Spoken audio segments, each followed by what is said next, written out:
بسم اللہ الرحمن الرحیم۔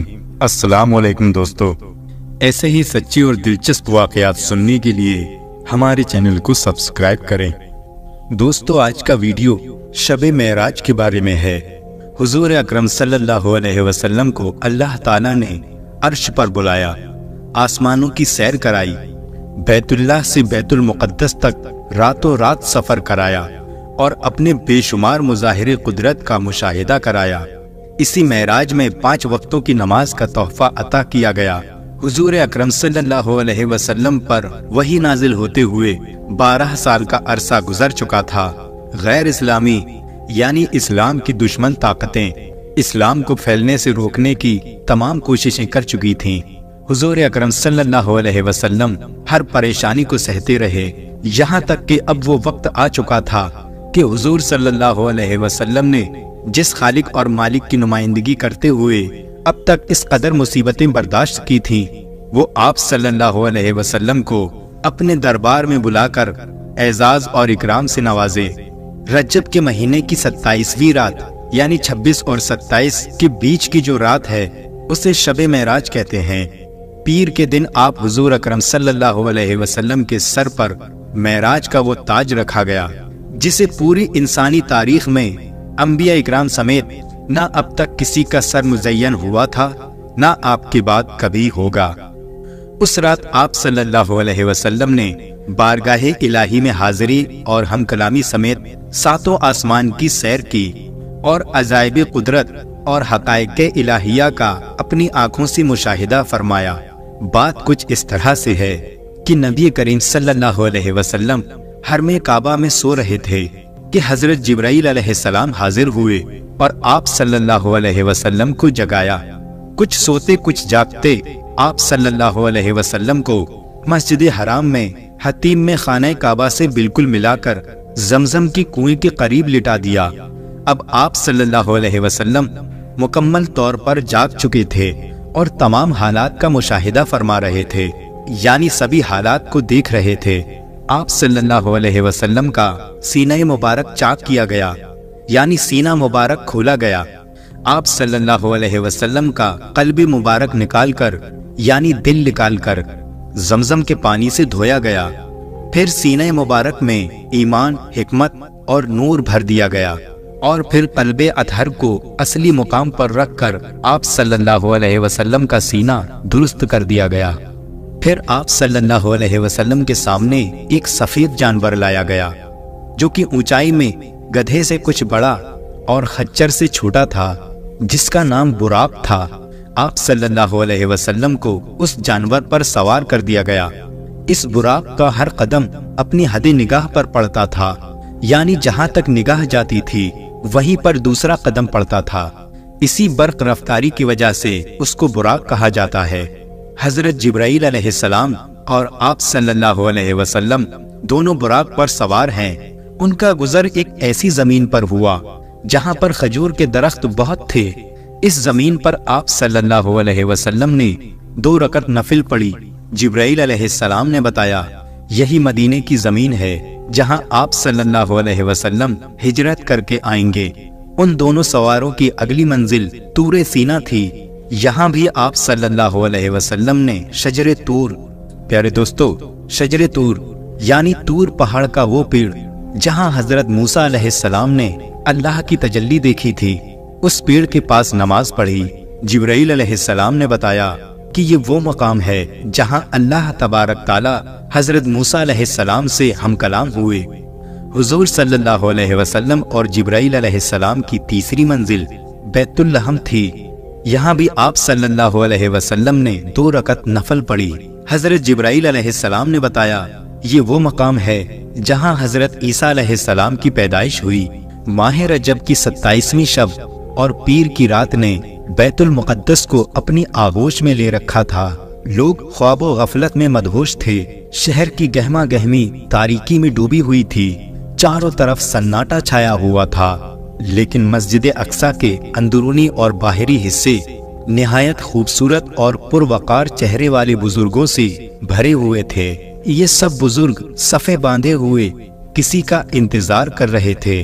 اسی اثنا میں فضا کی تاریک پہنائیوں سے ایک عجیب و غریب سواری اترتی ہوئی نظر آئی، جس پر منور صورتوں والے 2 سوار موجود تھے۔ حضور صلی اللہ علیہ وسلم اور جبرائیل علیہ السلام سواری سے اتر کر مسجد اقصی میں داخل ہوئے۔ نمازیوں کی صفیں تیار تھیں، لیکن امام کی جگہ خالی تھی۔ لوگ منتظر ہیں کہ امام آگے بڑھیں اور نماز شروع ہو۔ اتنے میں براق پر آنے والے 2 سواروں میں سے ایک کے ساتھی نے ان کا ہاتھ پکڑا، آگے بڑھایا اور کہا، یا محمد صلی اللہ علیہ وسلم نماز پڑھائیے۔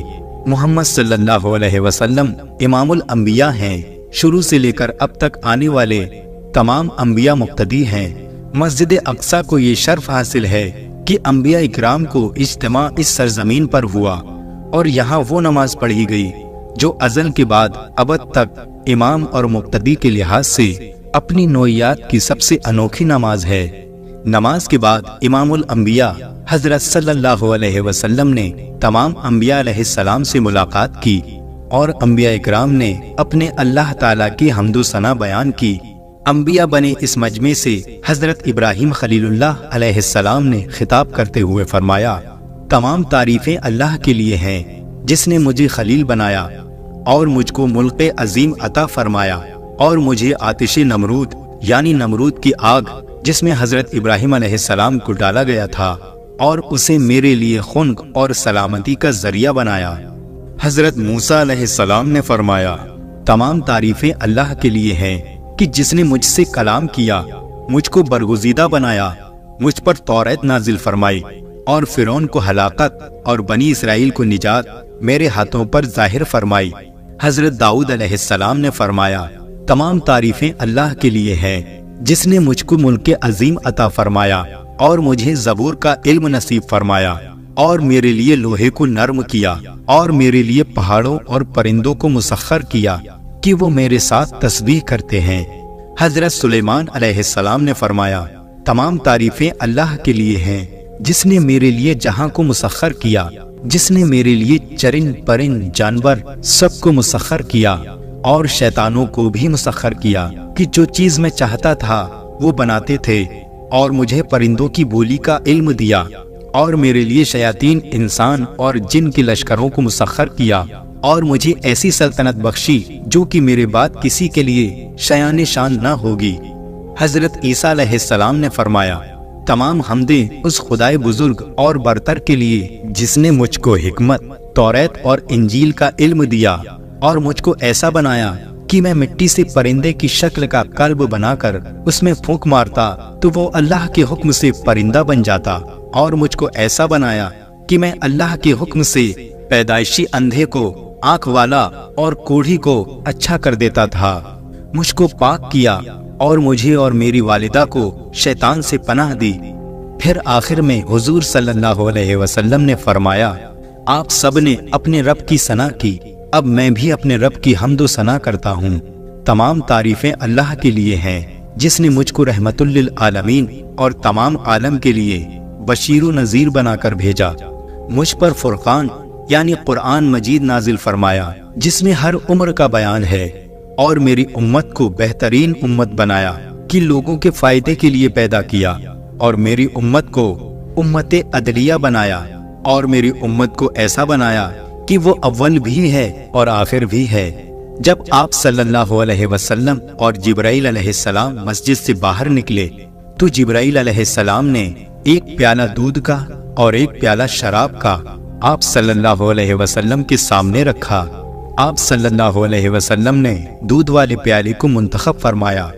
جبرائیل علیہ السلام نے فرمایا، آپ صلی اللہ علیہ وسلم نے فطرت کو اختیار فرمایا۔ مسجد اقصی سے نکلتے وقت جنت سے ایک سیڑھی لائی گئی، اس سیڑھی کے ذریعے آپ صلی اللہ علیہ وسلم پہلے آسمان پر پہنچے، پھر وہ سیڑھی آسمان پر رکھی گئی تو آپ صلی اللہ علیہ وسلم دوسرے آسمان پر پہنچے، اور پھر اسی طرح درجہ بدرجہ 7ویں آسمان پر پہنچے۔ پہلے آسمان پر آپ صلی اللہ علیہ وسلم کا استقبال ابو البشر حضرت آدم علیہ السلام نے کیا۔ حضرت آدم علیہ السلام کے داہنے طرف کچھ صورتیں تھیں جنہیں دیکھتے تو مسکراتے، اور بائیں طرف کچھ صورتیں تھیں جنہیں دیکھتے تو روتے تھے۔ حضور صلی اللہ علیہ وسلم نے جبریل امین علیہ السلام سے اس کے بارے میں پوچھا تو انہوں نے عرض کیا کہ دائیں جانب والی صورتیں جنتیوں کی ہیں اور بائیں جانب والی صورتیں دوزخیوں کی ہیں۔ اللہ اکبر۔ معراج کے ذریعے آپ صلی اللہ علیہ وسلم دوسرے آسمان پر پہنچے۔ یہاں آپ صلی اللہ علیہ وسلم کا استقبال حضرت یحییٰ علیہ السلام اور حضرت عیسیٰ علیہ السلام نے کیا۔ تیسرے آسمان پر آپ صلی اللہ علیہ وسلم کا استقبال حضرت یوسف علیہ السلام نے کیا۔ چوتھے آسمان پر آپ صلی اللہ علیہ وسلم کا استقبال حضرت ادریس علیہ السلام نے کیا۔ پانچویں آسمان پر نبی کریم صلی اللہ علیہ وسلم کا استقبال حضرت ہارون علیہ السلام نے کیا۔ چھٹے آسمان پر آپ صلی اللہ علیہ وسلم کا استقبال حضرت موسیٰ علیہ السلام نے کیا۔ ساتویں آسمان پر آپ صلی اللہ علیہ وسلم کا استقبال ایک ایسی شخصیت نے کیا جو شکل و صورت میں آپ صلی اللہ علیہ وسلم کا استقبال سے مشابہ تھی۔ یہ حضرت ابراہیم علیہ السلام تھے۔ ساتویں آسمان پر ایک عظیم و شان محل دیکھا جسے بیت المعمور کہا جاتا ہے۔ یہ فرشتوں کا کعبہ ہے۔ روزانہ 70,000 فرشتے اس کا طواف کرتے ہیں اور قیامت تک کسی فرشتے کو دوبارہ طواف کرنے کی نوبت نہیں آئے گی۔ اس کے بعد ان مراحل سے گزر کر حضور صلی اللہ علیہ وسلم اس جگہ پہنچے جہاں تمام مخلوق کا علم ختم ہو جاتا ہے۔ وہ جگہ خالق اور اس کی مخلوق کے درمیان حد فاصل کی حیثیت رکھتی ہے۔ اس جگہ کو سدرۃ المنتہا کے نام سے یاد کیا جاتا ہے۔ اس کے آگے کیا ہے اس کا علم اللہ کو ہے، یا پھر اللہ جسے اپنی مرضی سے اس کا علم دے۔ سدرۃ المنتہا کی جڑ سے 4 نہریں نکل رہی ہیں، 2 نہریں ظاہری اور 2 نہریں باطنی۔ باطنی نہریں تسلیم اور سلسبیل ہیں جو جنت میں گرتی ہیں، اور ظاہری نہریں نیل اور فرات ہیں جو زمین پر گرتی ہیں۔ اس موقع پر آپ صلی اللہ علیہ وسلم نے دیکھا کہ کچھ سنہرے پروں والے ننھے پرندے آتے ہیں اور پروانے کی طرح سدرہ پر نثار ہوتے ہیں۔ سدرۃ المنتہا وہ جگہ ہے جہاں سے ایک قدم بھی آگے بڑھے تو حضرت جبرائیل علیہ السلام کے پر جلنے لگتے ہیں۔ جبرائیل امین بے بس کھڑے ہیں اور محمد صلی اللہ علیہ وسلم کو بہت آگے جانا ہے، مگر ساتھ چلنے والا تو ذرا بھی آگے بڑھنے کی ہمت نہیں رکھتا۔ جبرائیل امین نے آپ صلی اللہ علیہ وسلم کی طرف دیکھتے ہوئے عرض کی، یا رسول اللہ صلی اللہ علیہ وسلم، اب اس سے آگے آپ کا اور آپ کے رب کا معاملہ ہے۔ میرا مقام یہی ہے، اس سے آگے میں نہیں جا سکتا۔ اس کے بعد آپ صلی اللہ علیہ وسلم خود آگے بڑھے۔ یہ وہ جگہ ہے جہاں کسی کے تصور نے بھی قدم نہیں رکھا۔ اس کے آگے جو کچھ ہوا اس کا بخوبی علم محبوب کبریا اور خالق دو جہاں کو ہی ہے۔ ایک اونچی اور ہموار سطح پر پہنچے تو سامنے اللہ کی جلال کی بارگاہ تھی۔ ہم کلامی کا شرف بخشا گیا اور جو کچھ ارشاد ہوا ان میں سے چند یہ ہیں۔ شب معراج کا تحفہ، ہر روز 50 نمازیں فرض کی گئیں۔ سورہ بقرہ کی آخری 2 آیتیں تعلیم فرمائی گئی۔ شرک کے سوا تمام گناہوں کی بخشش کا امکان ظاہر کیا گیا۔ ارشاد ہوا کہ جو شخص نیکی کا ارادہ کرتا ہے اس کے حق میں ایک نیکی کا ثواب لکھ دیا جاتا ہے، اور اب اس عمل پر وہ نیکی کر لیتا ہے تو 10 نیکیوں کا ثواب ملتا ہے، مگر جو برائی کا ارادہ کرتا ہے اس کے خلاف کچھ نہیں لکھا جاتا، اور اس پر جب وہ عمل کر لیتا ہے تو ایک ہی برائی لکھی جاتی ہے۔ جب آپ صلی اللہ علیہ وسلم بارگاہ الہی سے واپس لوٹے تو حضرت موسیٰ علیہ السلام سے ملاقات ہوئی تو انہوں نے بنی اسرائیل کے تجربے کا حوالہ دیتے ہوئے نماز کی تعداد کم کرنے کی درخواست کی، اور اس طرح دھیرے دھیرے 5 نمازیں ایک دن میں فرض ہوئیں۔ پھر آپ صلی اللہ علیہ وسلم معراج کے ذریعے مسجد اقصی تشریف لائے۔ وہاں پھر سے تمام انبیاء اکرام علیہ السلام موجود تھے، صفیں آراستہ تھیں۔ آپ صلی اللہ علیہ وسلم نے نماز پڑھائی جو غالباً فجر کی نماز تھی۔ پھر براق پر سوار ہو کر آپ صلی اللہ علیہ وسلم مکہ معظمہ پہنچ گئے۔ اس سفر معراج میں آپ صلی اللہ علیہ وسلم نے عجائب قدرت کا مشاہدہ کیا۔ کچھ واقعات آسمان پر جانے سے پہلے اور کچھ بعد کے ہیں۔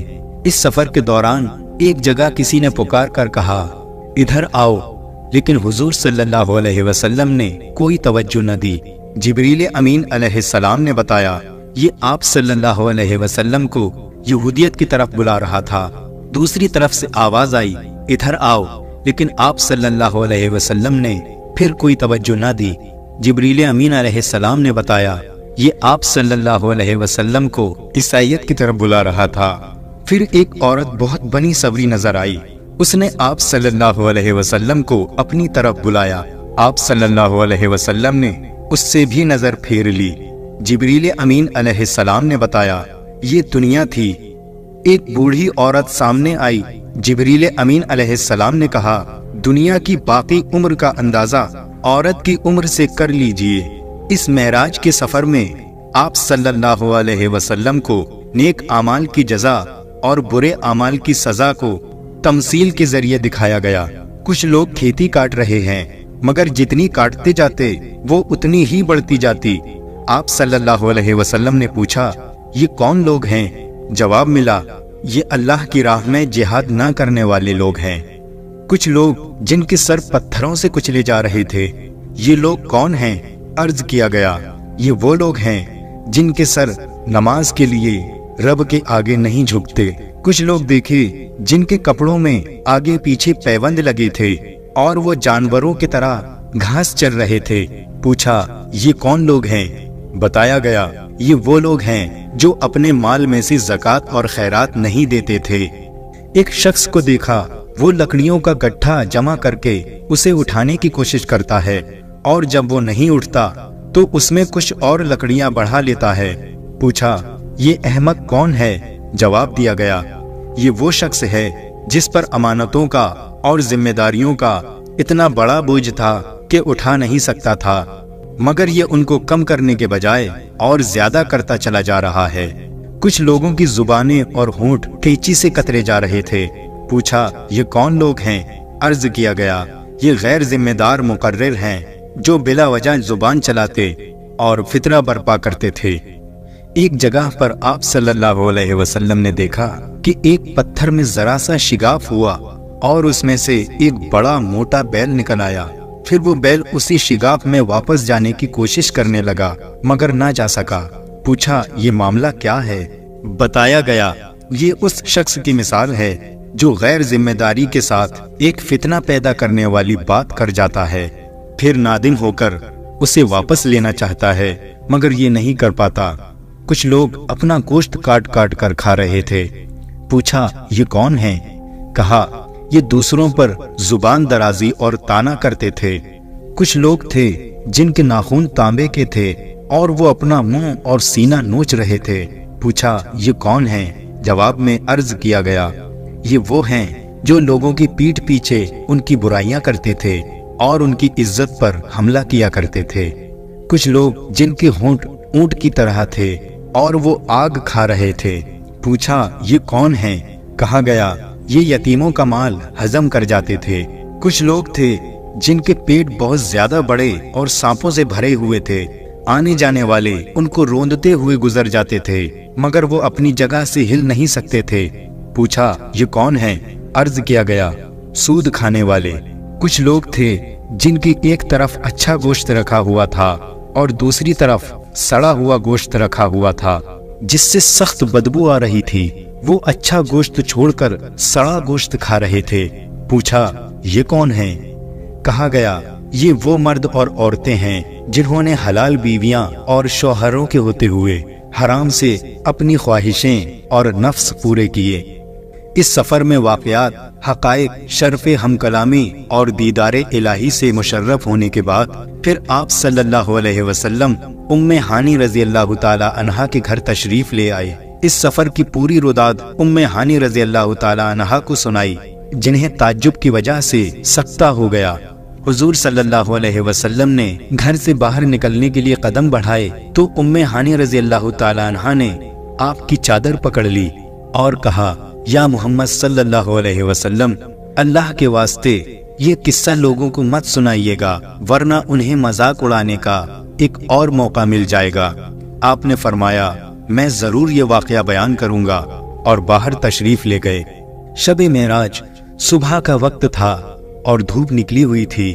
حرم کعبہ میں کفار کی محفل لگی ہوئی تھی۔ ابو جہل بھی موجود تھا۔ آپ صلی اللہ علیہ وسلم کو آتے ہوئے دیکھ کر دل لگی کے انداز میں کہا، یا محمد صلی اللہ علیہ وسلم، کوئی تازہ خبر سناؤ۔ آپ صلی اللہ علیہ وسلم نے شب معراج کی مکمل ردات سنا دی۔ پھر کیا تھا، ابو جہل کے ہاتھ میں ایک شوشہ آ گیا تھا اور اس نے لوگوں کو گمراہ کرنے کی مہم شروع کر دی۔ ابو جہل کی سرکردگی میں ایک گروہ حضرت ابو بکر صدیق رضی اللہ تعالی عنہ کے پاس پہنچا کہ اگر حضرت ابو بکر صدیق رضی اللہ تعالی عنہ نے اس حیرت ناک واقعے کا انکار کر دیا تو پھر خدا نہ کرے محمد صلی اللہ علیہ وسلم کی کمر ٹوٹ جائے گی اور اسلام دم توڑ دے گا۔ معاذ اللہ۔ گروہ کے ایک شخص نے کہا، اے ابو بکر رضی اللہ تعالی عنہ، تم نے سنا تمہارے دوست محمد صلی اللہ علیہ وسلم کہتے ہیں کہ رات مجھے بیت المقدس اور تمام آسمانوں کی سیر کرائی گئی ہے۔ ابو بکر صدیق رضی اللہ تعالی عنہ نے کہا، تم اپنی طرف سے یہ بات کہہ رہے ہو یا حضور صلی اللہ علیہ وسلم نے اپنی زبان مبارک سے فرمائی ہے؟ سب نے جواب دیا، انہوں نے خود کہی ہے۔ حضرت ابو بکر صدیق رضی اللہ تعالی عنہ نے جواب دیا، اگر میرے آقا صلی اللہ علیہ وسلم نے یہ واقعہ بیان کیا ہے تو ضرور سچ ہے، اس میں تعجب کی کون سی بات ہے؟ میں تو روز سنتا ہوں کہ ان کے پاس آسمان سے پیغام آتے ہیں اور میں اس کی تصدیق کرتا ہوں۔ اس تصدیق پر حضرت ابو بکر صدیق رضی اللہ تعالی عنہ کو بارگاہ رسالت نبی کریم صلی اللہ علیہ وسلم سے صدیق کا لقب عنایت ہوا۔ تو دوستو، یہ تھا واقعہ شب معراج کا۔ دوستو، اگر واقعہ پسند آیا ہو تو اس ویڈیو کو لائک کریں، کمنٹ کریں اور شیئر کریں، اور اسی طرح کے سچے اور دلچسپ واقعات سننے کے لیے ہمارے چینل کو سبسکرائب کریں۔ السلام علیکم ورحمۃ اللہ وبرکاتہ۔